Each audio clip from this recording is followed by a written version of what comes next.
Morning, students. Today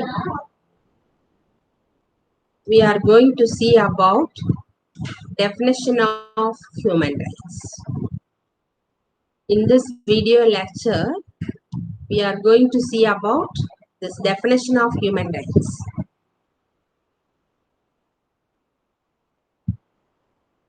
Human rights for all. That means human rights for all people of India having all rights irrespective of their religion, caste, race, etc. So that means everyone is having all rights. That is human rights for all people in the world. So first we will see about that introduction of human rights. This human rights plays a prominent role in the life of human beings. Without these rights, we cannot live as human beings.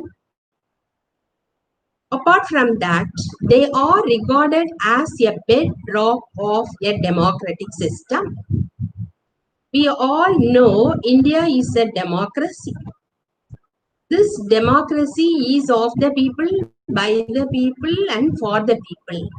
Everyone is having a right to participate in the affairs of the country.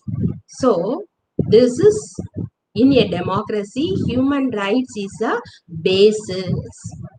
And these human rights are essential for the safety and security and for the development of the people. So, the rights define the position of the individual in a state. They offer a positive purpose to the state.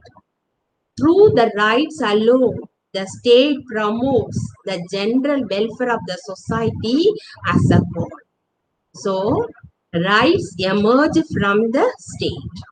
But emerge from the state because of the rights only, the state promotes the general welfare of the society as a whole. So, the presence of rights is a proof that the state exists for the individual. The state exists for every individual, every human being. So, rights determine the status of a political civilization achieved by the state. So, the rights only determine the status of a political civilization. Civilization means advancement achieved by the state. So, the definitions, various philosophers, various definitions offered by various philosophers, and that Aristotle, that is, the government, that is Aristotle, the famous philosopher of Greece. The Greece is the political laboratory of the world. Greece is called as the political laboratory of the world. This Aristotle and Harold Lasky and Bosanquet, they were the philosophers. They gave a simple definition about these human rights. So Aristotle said, the state came into existence for the bad needs of life and continues to exist for the sake of good life. So, from this definition, we came to know that rights are the conditions of good life, good society. The state creates and maintains those conditions in the form of rights with the help of which a good moral life is possible for the individual because they enable the individual to develop his personality to the maximum extent. Lasky, another political philosopher, state is known by the rights that it maintains. Lasky said that A state is known by the rights that it maintains. Bosange, a right is a claim recognized by society and enforced by the state. So, according to him, a right is a claim. This claim is recognized by the society and enforced by the state. Barker, according to Barker, Ernest Barker, rights are the external conditions necessary for the greatest possible development of the capacities of the personality. Rights are the external conditions necessary for every individual for the greatest possible development of the capacities of the personality. So, rights are guaranteed by the state. The rights are available not to a few persons only, but to all. The rights conferred on some and denied to others are privileges and are not rights. What are privileges and what are rights? The rights conferred on some or conferred to few. It means these are not rights. These are only privileges. So the rights are conditions of good life, and without them, the human personality cannot develop. And rights exist within society. If there is no society, there cannot be any rights either. Only in society that a man recognizes the freedom of others while exercising his own freedom.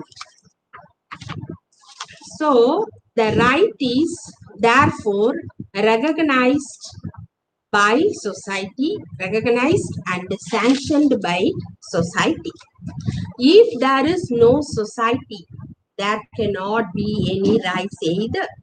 It is only in society that a man recognizes the freedom of others while exercising his own freedom. Recognition of this fact is the basis of rights for our duties, for our rights or the duties of others towards us, and their duties are our duties towards them. Simply telling, our rights are others' duties. Others' duties are our rights. Okay. For that only, Hobhouse says rights and duties then are conditions of social welfare, or as we define such welfare of a life of harmony. To this welfare, every member of the community stands in a double relation. Double relation means we are enjoying the rights. The same rights, we have to realize the same rights are also having the same rights. The other people also having the same rights. That means what? We have to respect others' freedom also, others' rights also. He has share in it. That is, some of his rights to contribute his share, some of his duty.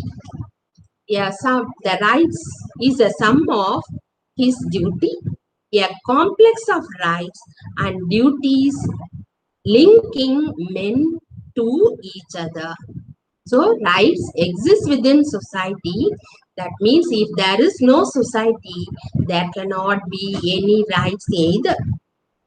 The next thing, rights imply duties. Only in the world of duties that rights can exist. Rights and duties then are conditions of social welfare, or as we define, such welfare of a life of harmony. And rights or what we may expect from others and others from us, and all genuine rights are the conditions of social welfare. In simple means, The rights are, these are all genuine rights and are the conditions of social welfare. And rights anyone may claim, which are essential to every man to be a rational human person. Rational means what are good and what are bad. We have to realize the human beings only to realize what are good things and what are bad things.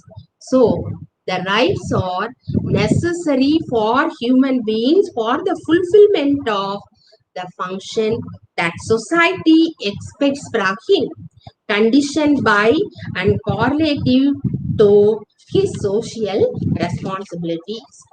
That is, we are, the people of India or in the world, as a human being, we have some duty, we have some social responsibility. And next one, rights are related to ends. Ends, we have to achieve something in our life. Rights are related to certain ends. They are essential to the development of individual personality. He may usefully contribute to the welfare and advancement of the society and claims socially recognized and to make life happy and contented, harmonious and prosperous. Contented means satisfied. Harmonious, life will become very easy as well as smooth and prosperous. And human rights are fundamental and inalienable rights of every human being, which are essential for his living as human being. These rights are possessed by every human being, whether a male or female, a Christian or Muslim or an Indian or American. By this, we came to know that rights are possessed by every human being.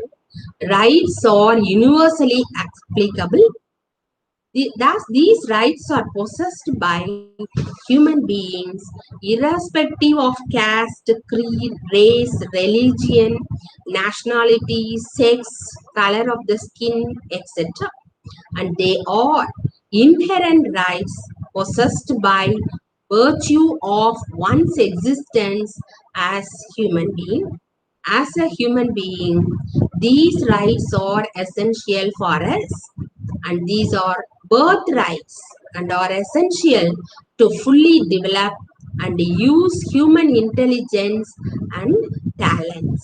They are also needed to enjoy fundamental freedoms to satisfy physical, spiritual, and other needs. These human rights are also called by other names like fundamental rights, natural rights, basic rights, birth rights, or inherent rights.